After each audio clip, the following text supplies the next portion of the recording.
Welcome to the Car Dealership Podcast, where this time we talk about AI video with Johan Sundstrand, CEO and co-founder of Phyron. Let's head straight into the podcast.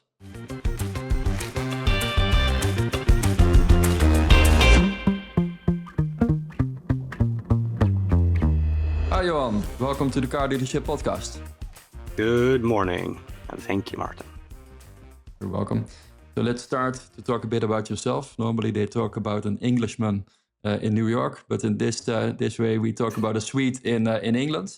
So how did that come to be?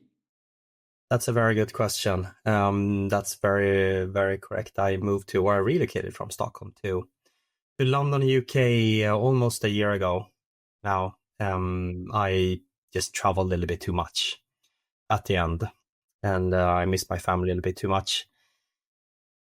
And Phyron were expanding pretty fast across Europe and mainly in the UK. We had, when I decided, over 2,000 dealerships across the UK. And as we are scaling in Europe and also North America now, we believe that hiring here in the UK would give us a better and bigger talent pool of customer-facing roles, also because of the language. And there's a lot of talents here. I mean, it's 10 million in London, it's 10 million in Sweden. So Sweden is a great startup scene. Awesome. I love Sweden, I love Stockholm. But it's also a new challenge. So I decided to move abroad, spend time here, setting up the company here, but basically focusing a lot with sales and marketing also from London, but headquarters still in Stockholm, travel. Okay, so the headquarters is still there, but the majority of people work in the UK now? No, the majority still works in Sweden. Okay. Almost, I would say we're like 50-50. So 50% is in Sweden, 50% is in the UK, but also in France, in Spain, in Italy, US. First represented since a couple of weeks ago there. Nice. So we're remote first company. Yeah. So it works well. Yeah. Okay. Yeah. So we fly all over the world. Yeah. So could you also talk a bit about your early professional background? So what were you doing before you started Phyron? So since I was 18, I basically started my first company. So I've been running companies since I was 22 years. Turned 40 a couple of months ago. Crazy. Congratulations. That goes fast, huh? Yeah. But what did you start up when you were 18? I actually started a golf shop. A physical one or an online one? A physical one. I mean, back in the days, it was all about physical, right? So a physical retail store. I used to compete in golf when I was younger. And then I met this fantastic, little bit crazy entrepreneur as myself, who asked me, said, you wanna run our golf shop at our golf club? And I was 18 years old. I was thinking about moving abroad for a year, picking up the language. But I was decided to, yes, sure, let's do that. And then he just dropped me off. But did you stop school then to do that? No. That was after, like in Sweden, you have different sort of school system. So it's basically like college. So directly after that, I jumped on to start this golf shop with him. And then he dropped me off and said, good luck. And then like 18, 19 years old, I saw a pretty big golf shop. That was the biggest golf shop in Sweden back then. And nothing in it. And he just handed me over the keys and then left. So it was, good 2 years. And then the last year I was also running the golf shop, the golf club. Yeah. With a lot of stuff. Staff and stuff. Yeah, and how many years did you do that? 2 years. Did it for 2 years. So I got the full retail experience of running everything myself, personnel, everything in between. Getting up at 5 a.m. and got home at 9 or 10 in the evening every single day for 2 years. Not a single vacation day in between. So it was awesome. But then it has been all about supporting sales with marketing tools or consultancy services for any sort of company basically since then. So it's been consultancy agencies, marketing platforms, content management systems. So it's been an interesting entrepreneur journey. So you after the golf store, because that would be it would be strange to see how do you come from managing a golf store to being active as a tech entrepreneur in the automotive business. But so you moved from golf to marketing. I did as an entrepreneur as well, and then to Phyron. Yes, so I had a few companies in between, and then before Phyron, I ran a company for almost 5 years, and we did something that nowadays it's called account-based marketing. So basically, we help companies, big B2B companies, and a lot of manufacturers and retailers as well, to target and support their sales with marketing towards the most important targeted accounts. I mean, we all know that 80% of the revenue usually comes from 20% of the companies or your customers. So we help them to expand deals, close deals, and also scale the marketing initiatives towards the accounts that matter the most. So basically, it was programmatic advertising with display ads and content created for the specific account you wanted to target. We actually, during that time, we signed a lot of manufacturers from this industry, from the automotive industry. And for give you an example, I mean, for example, take Volvo, for example, they signed a lot of framework agreements. Yeah. So a framework agreement is basically just a license to sell. This is a hunting license, right? And then they sign 4 or 5 big framework agreement with some of the biggest companies in the Nordics back then. But then at the same time, Team BMW and Volkswagen also signed framework agreement with them. And then it was up to the employees to choose which company car they wanted out of the frameworks that the HR have signed. So what we did then is that we surrounded all the employees, or actually all the IP addresses within these companies, and then we created ads with only Volvos. For example, they signed framework agreement saying, now we can choose a Volvo X60 or you can choose a V70. And then everything they saw on the web, all the display ads everywhere was all about Volvo. So it was like a way of bee swarming within the company and reaching the end buyer, basically. So we helped them to scale their framework agreements. And it was actually back then I saw that, and then I sold the company to a French-American company. And during that time, we saw that when the display ads had video, it absolutely outperformed anything else. But there was no inventory videos because expensive. There was some few brands that produced multi-million-dollar advertorials or I mean, they had a video I remember with Zlatan. Volvo was absolutely impressive.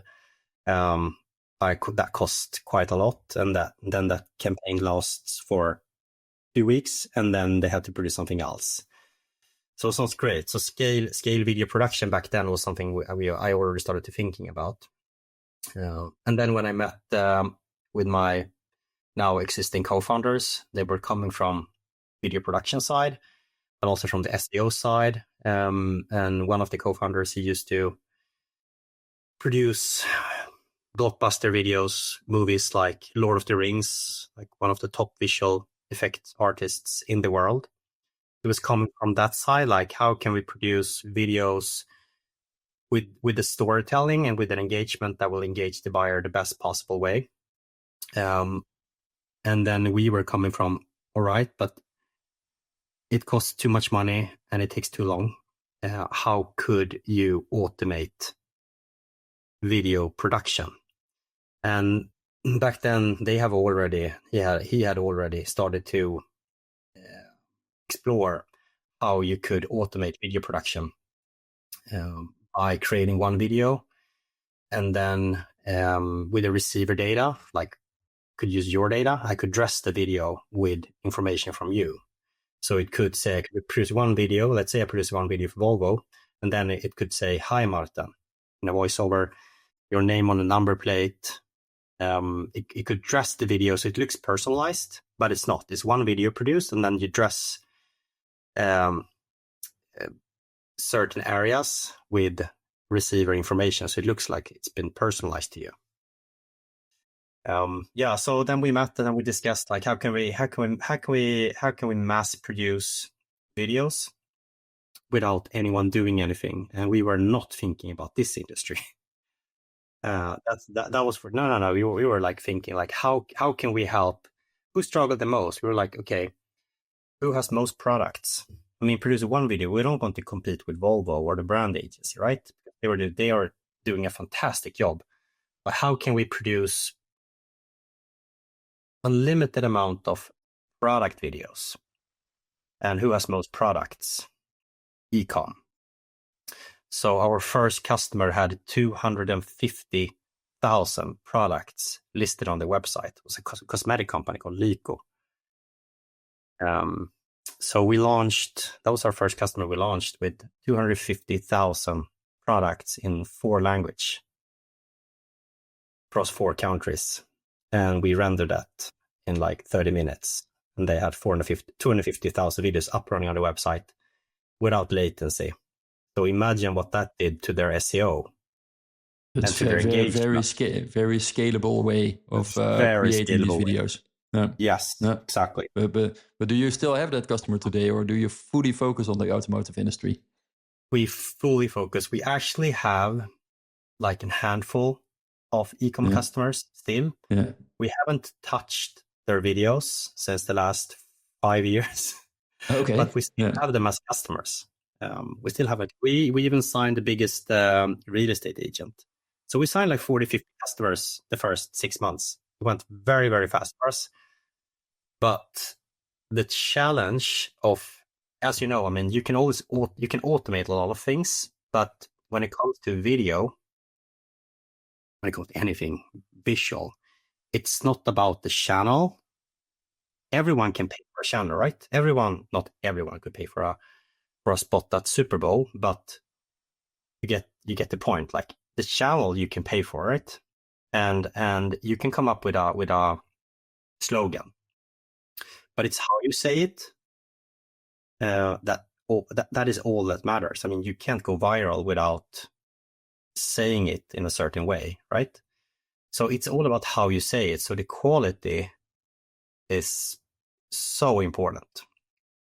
And to scale a video without the video becoming a slideshow, that was the tricky part. So because we had the knowledge about how you can create the quality, we hired a few other visual effect artists and 3D artists, which, I mean, they just created these amazing rooms where we placed all the products. So it was still very hard to scale because it took us 3 months to deliver. And we wanted AI to do that instead of us. But in order for AI to be good, you need to train, right? And it's pretty tricky to train on millions of different products without billions of time and money. We signed a few car dealer groups from my former customers, from my back in the days when I used to have them as customers. The previous company? Yeah. Exactly. And it went very well. Actually, the first customer we signed was a company called Din Bil in Sweden. They're owned by Volkswagen Retail Group. So it's part of they had 70 stores. Yeah. And the ROI was amazing. Yeah. What was the ROI? How should I see it? How do they measure it? So we measured how long. The first thing we measured was actually, I mean, because we were coming from the e-com, the retail, we were all about was thinking about how can we create a brand, and how can we get them to stay on longer on the page, and how can we increase SEO. We were coming from that side, and we saw that customers started to spend like minutes more every time they visited, meaning they create a brand. much better. and then we also saw an increase of SEO traffic because there was no competition, zero competition, because no one had videos on their website. So nobody does that. Google really promoted video. So if you want to come high up, I mean, they got so much free traffic from Google, and people stay on longer, and then we saw a higher conversion rate. So what you pay versus what you get, the ROI was absolutely fantastic. And then we signed a few other accounts in Sweden, and we said just end of 2020, we said, we just need to focus in one vertical in order to scale this company globally. And in order to scale, we need to just make sure to train our AI so it can create the quality. We have the automation engine to create videos without a queue in real time, but we need to create the quality output. So we had 98% of the revenue coming from e-com, but we said, let's go. Yeah, and then focus fully on the car business. Yes, exactly. And back then I was the only one that actually liked cars. I was the only car junkie.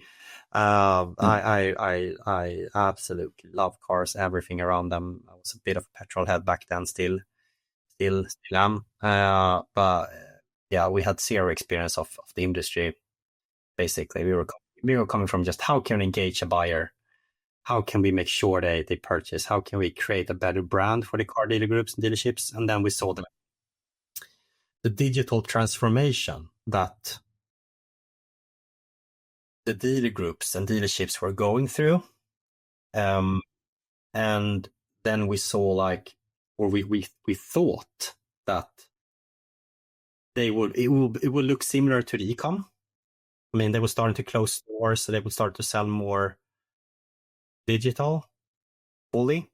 So we thought it's a perfect way of helping car dealers sell their cars, promote them better, but also at the same time enable them to sell their cars online, because I believe video should be the big, I mean, if you can't touch the vehicle, if you can't see it, you want to explore the visuals, and static images it works, but I mean, it doesn't create emotions we need in order to make the decisions. Video triggers emotions, it's the most powerful tool of doing that.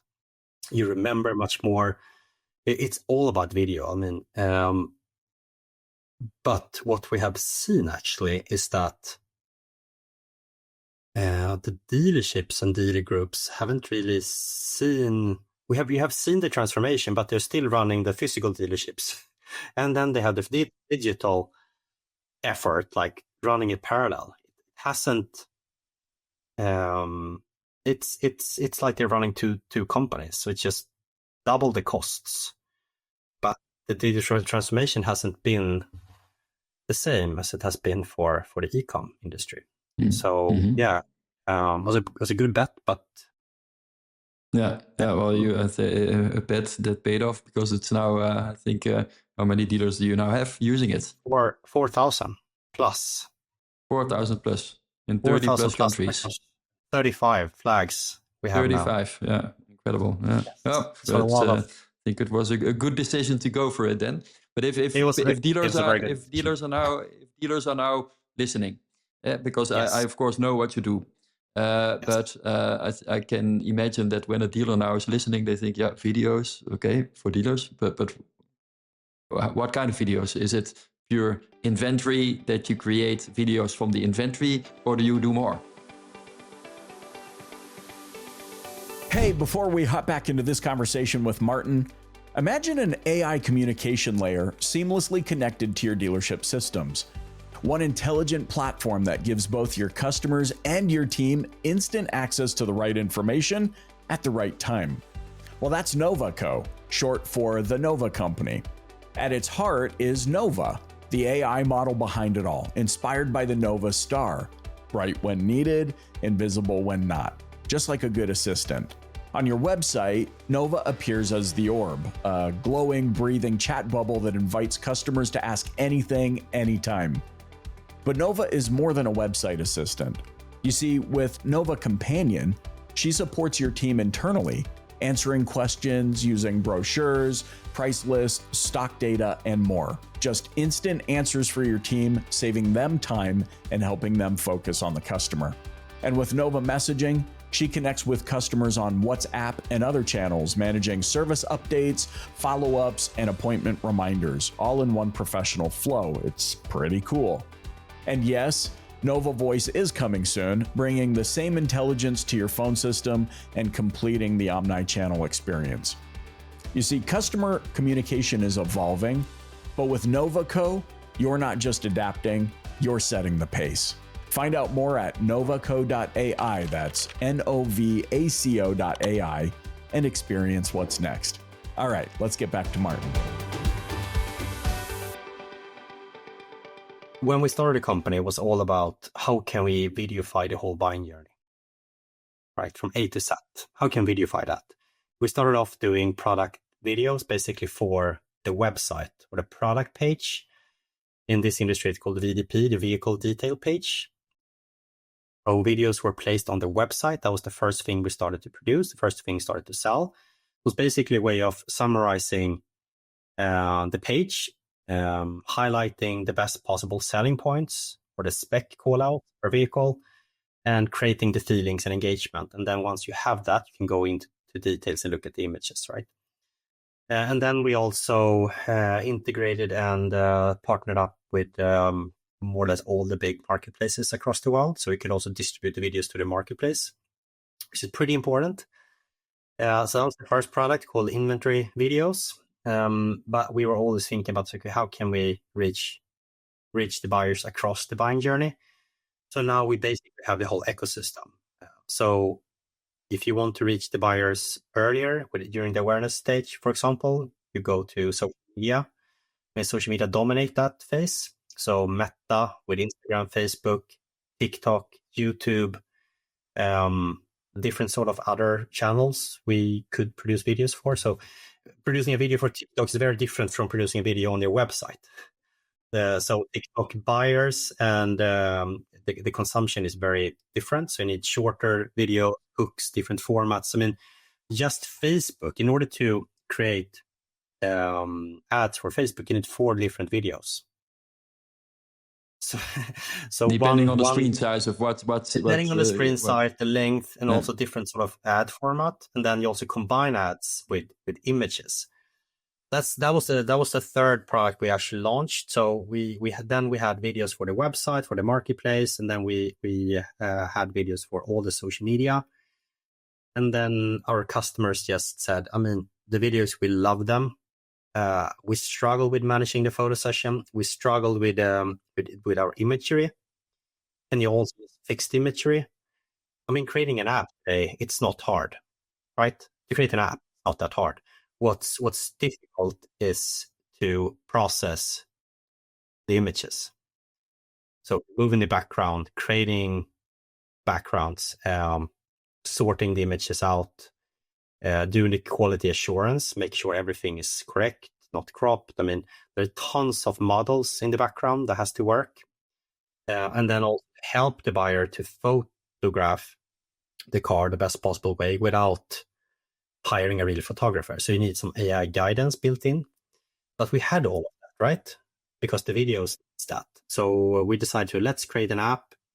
Let's include images within our offer. So now we have a full suite that could actually manage the photo session, fix the imagery, create videos in real time for all the channels. So now we have a whole product that could do everything from managing till basically the car is sold.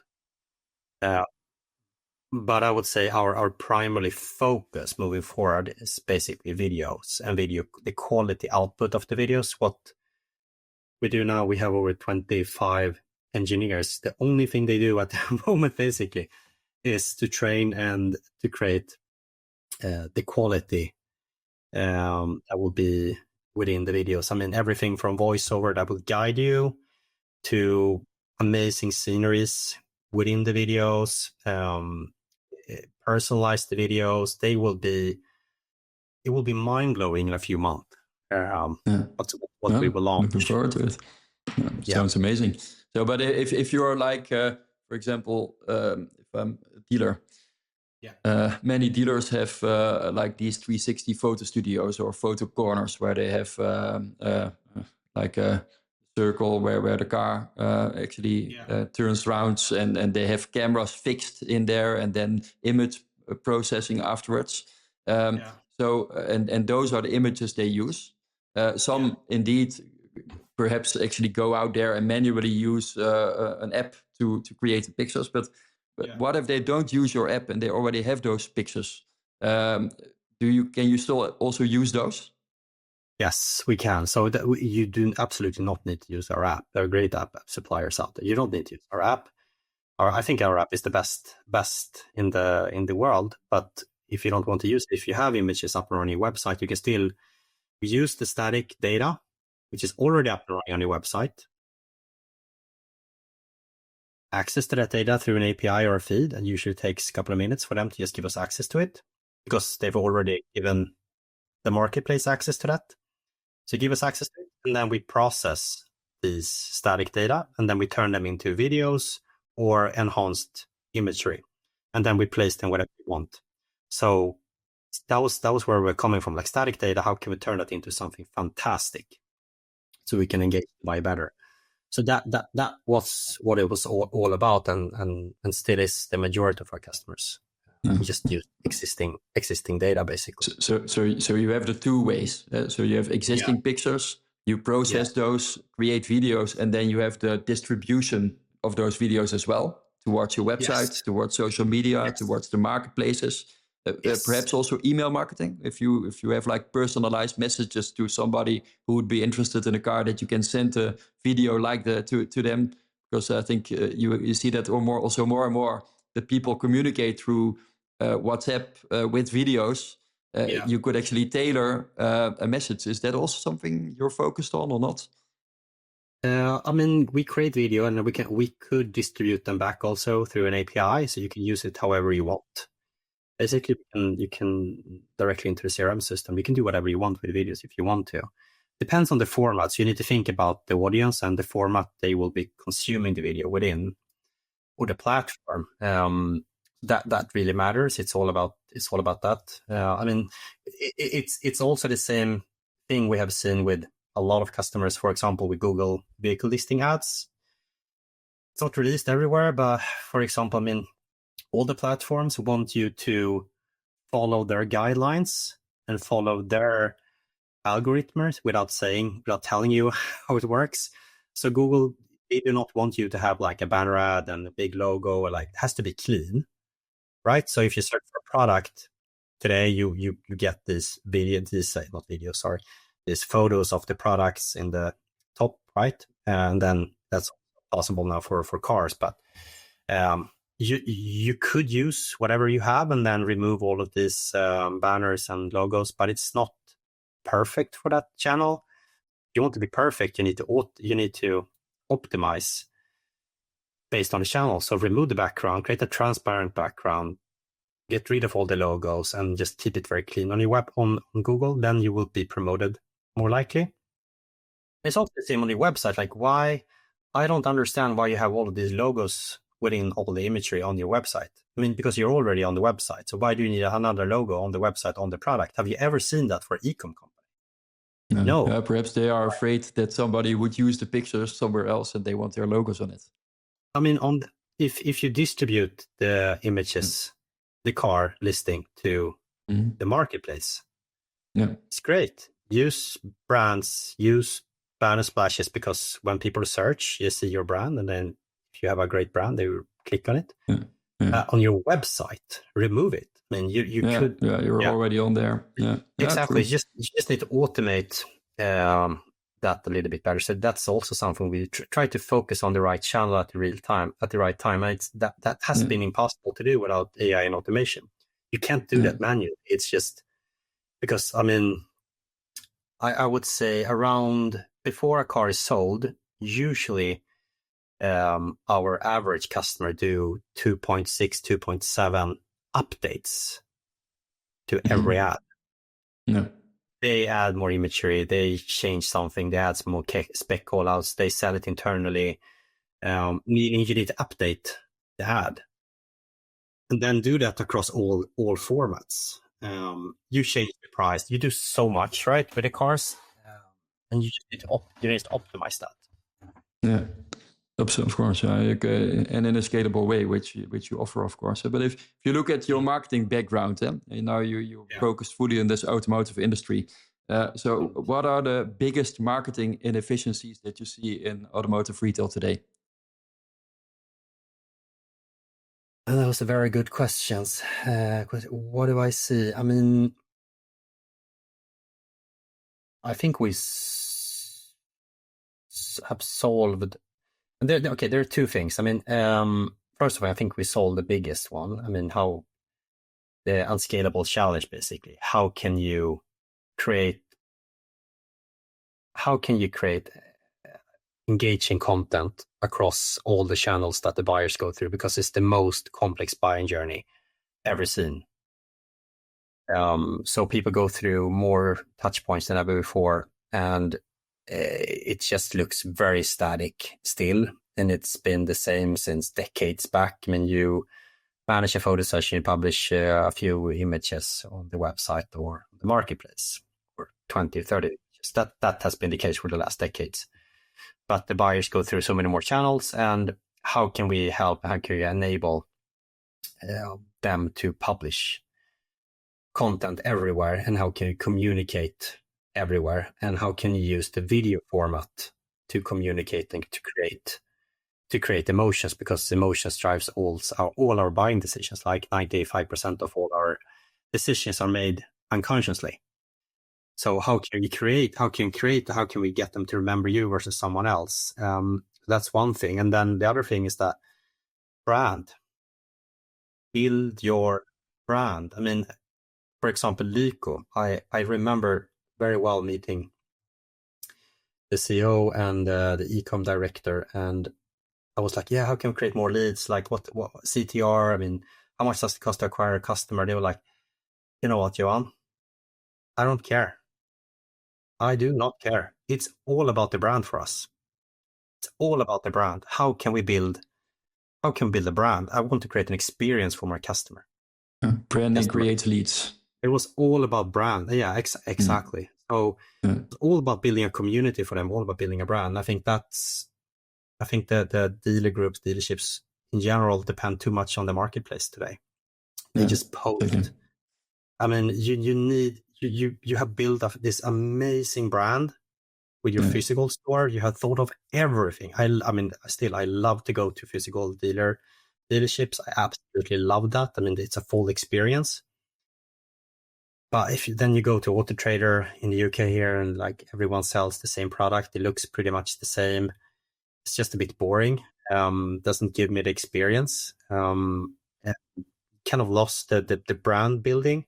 So you need to focus building the brand. You need to focus on creating and guiding them throughout the buying journey, but also make sure that you educate them in what you have been known for.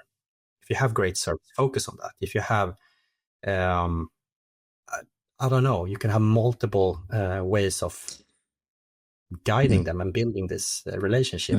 But it's true it's true that what you say, because I think it's a very important thing indeed, that the majority of leads come from the marketplaces.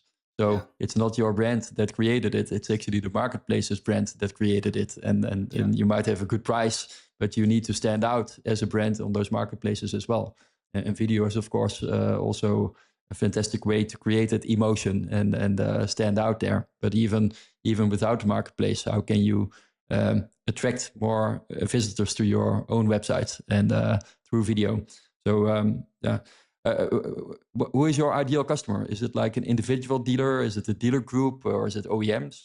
How should I see that? Out of these 4,000 dealerships, it's everything in between. Small independent dealers, but I would say, I mean, up to big OEMs.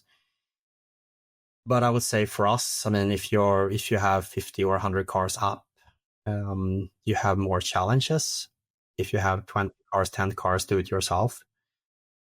But if you're a little bit more if you have more dealerships, more sites, and then you have a bigger problem, a bigger issue to scale, then we're perfect for you. But also, I would say lately we have focused a little bit more on bigger dealer groups, ships, and OEMs, and we have seen that we can do so much more than what we're doing today. We could optimize so much more and really help them to scale their efforts. I mean, for an OEM, we also do a lot of remarketing where we use former existing published or data from 3 years back in the days and reuse that, create new backgrounds, new videos, and remarket that instantly. We can solve so much more for them than what our offer is for dealer group dealership. So we work a lot with OEMs at the moment. A lot. And what if somebody wants to start with you? So what does a typical implementation look like? How long does it take, and how quickly can dealers get started? It is so straightforward. The only thing we need is access to the data. That's the only thing we need. So sometimes we can be up and running in, basically the same day. So give us access to the data, decide more or less how you want the videos to look like. With our experience, we obviously have ideas and designs. And then then we also need to think about how we can create your brand. And then let's look at the channels, and then we are basically up and running the same day. For some, it takes longer. Depends on how easy the data is to get to us. And it's also, I've been saying that a little bit too much lately, but the data is important, right? When you have an AI implementation, the quality of the data, and I think this industry really lack of quality data, and we have some dinosaur systems that AI needs to work with. So make sure the data has quality, so all the specs are there, it's sorted out, and then it takes minutes sometimes to be up and running. But it's the only thing we need. But you need the data. And of course, you need to set up the branding, logo, coloring scheme of this specific dealer, and then you're good to go. Very fast, basically like that, exactly. And then if you want the videos to appear on your website, I would really recommend to use our own player. So then it's basically, if you want to have videos on your website today, usually what you do, you implement the YouTube script on your website, then you get the YouTube player. But instead of doing YouTube script, you do the Phyron script. Because within our player, we can steer the buyer. So we can put CTRs within the video. Within the video. We can communicate within the player instead of redoing the video. So you put campaigns within the player. And then we can also measure a lot more than you can do with YouTube. So it's a part of the experience. So then you need to implement a script with a video, meaning with your video player, meaning we'll place under each and every product. And automatically. Yeah, but you mentioned call to actions in the video, so they are then linking to the forms that you already use, or is it like a Phyron form? We just link. It's not Phyron form. We link to the forms that they already have, or a third party. If they use someone else or a product or a bot or something else, we can implement that within the player as well, and just link to that, or a WhatsApp function. But it's not ours. We always link to what they use. We don't want to change that. We just want to increase numbers of inquiries, or the number is not all about numbers, right? It's about the quality. You want them to buy. Everyone can get free leads. You can just offer a free iPad and you have millions of leads, but it's all about the quality, right? So that doesn't always come hand in hand. Of course, yeah, very important. So you've had very impressive growth already. 4,000 dealers in 35 countries, or 35 plus countries. So what's next on your roadmap? US, obviously. We hired our first employee there a couple of weeks ago, we do have customers in the US already, and we do have partnerships in the US already, but we have done everything from Sweden and UK and rest of Europe. We obviously went to NADA this year, and you had a big stand. Looked nice. We had a big, very expensive stand, but we had to do something right, and we had the opportunity, and big stand, and I spoke a bit also on stage. It was amazing to meet the market, and we already, as I said, had a handful of partners that are reselling our products in the States, but we started to see great traction, and then we did someone there. So US obviously is a focus for us, but also just scaling within Europe, and we scale a lot through partnerships. Actually, we sell directly, take care of the bigger dealer groups and dealerships. Not only by ourselves, but we have a sales team selling and taking care of them with extensive knowledge from the industry. But we have a lot of partners that take care of our.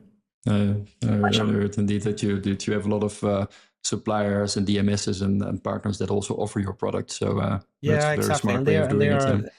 They're great. I mean, they offer so much for their customers, and they sometimes just need to elevate the buying journey even more, and then they have their product and their whole reporting becomes better. I mean, for example, if you're selling a CMS or a website provider, and then you implement video, then the whole ROI will be better for their end customer. So it's win-win-win. So also suppliers who are listening, they could also reach out to become a reseller of your product. 100%. I mean, for some countries and areas today, it's packed, so we don't want to sign more. But for some areas, we really want to. And need to. Do you also see AI expanding into other parts of the dealership process? Absolutely, from A to Z. From the moment you acquire from the moment you acquire vehicles through an auction or a trade-in, till post-sales. I mean, you could implement AI in every single step. I could definitely do that today. I can go to any dealer group, any dealership, and I could help them find some sort of plug-and-play AI tool, and I mean, price models with service model, with making sure the service is taking care of all their communication. You talked about email marketing. I think that's another thing they really struggle with today, is to take care of the existing customer base. I mean, if you have a leasing agreement and it's coming to an end, you need to make sure to use your data, and that database has to be updated, and the quality has to be there, as I said before. And then with AI and automation, you can automate the communications, you can personalize that, you create videos instead, and communicate and create the branding. And data is super important today, and spend a lot on acquiring that customer, so take care of them. So you can do, I mean, the whole process, you can implement AI and be much more efficient today than you are. I haven't seen the case with AI on every single step, but shouldn't be. You would predict that would happen. 100%. No, it will be interesting to see the next years what happens. So I think a lot will come, and a lot of innovation will come, and it will become easier and easier to do the marketing and to communicate with customers. So I think indeed for me also AI is a very welcome aspect in a car dealership process. Yes, I mean, we want the customers to. I mean, everyone wants customers to do more themselves, right? They need to change. We need to bring down the costs of running the applicated. I mean, you have one digital and one physical dealership. We need to make sure that we need to lower the costs. So the buyer needs to be more themselves, and dealerships need to use more automation and personalize that. And then that will be leveled out, and everyone will be happy. That's coming. Absolutely. So for dealers who are listening and want to learn more, what's the best way to get in touch with you and your team? The best way of getting in touch is just basically go to our website and fill in a form, and basically we will contact you in a second. and create demos within. We do your car, so you can see how it looks in real time. So we do that for free. So if you give us a couple of minutes, you will see how videos and enhanced images could look for all your cars in real time. And the website is Phyron.com. Pyhron.com, or you can just DM me, reach out to me, and I will be in contact. Oh, perfect. Okay, well, thank you for being a guest in the Car Dealership Podcast. I thought it was very interesting. I hope the listeners also learned a lot about marketing and what you can do with video. And it would be interesting to invite you again next year and see how it has been in the US and in your further growth. So thanks again for being a guest. Thank you, Martin. I really appreciate it. Good luck with the podcast moving forward. And thank you everyone for listening. Thank you. Speak to you soon. Bye-bye. Yes. Ciao.